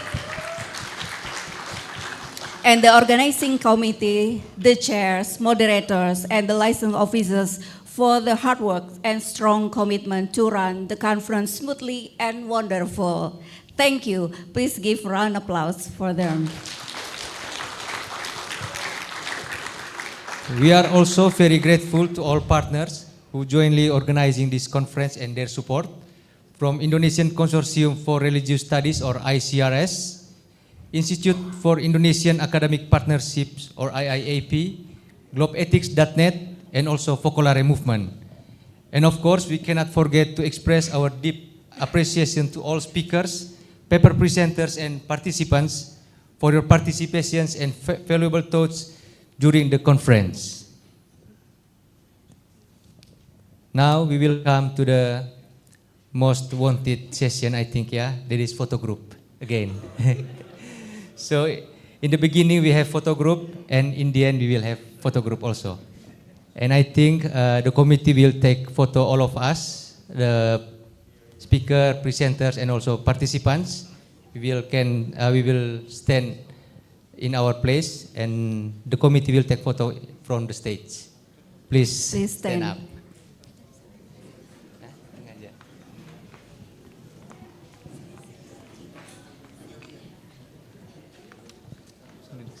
Sini aja.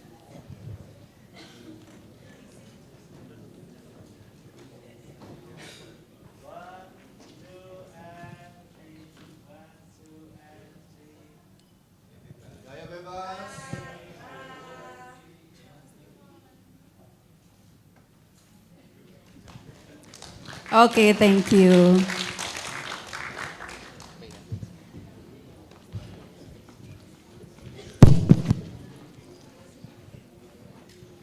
Finally, on behalf of the organizing committee, we apologize for the inconvenience caused during the conference. We do hope able to host you again in the next International Graduate Student and Scholars Conference in Indonesia. Thank you. And good afternoon. See you at 2025.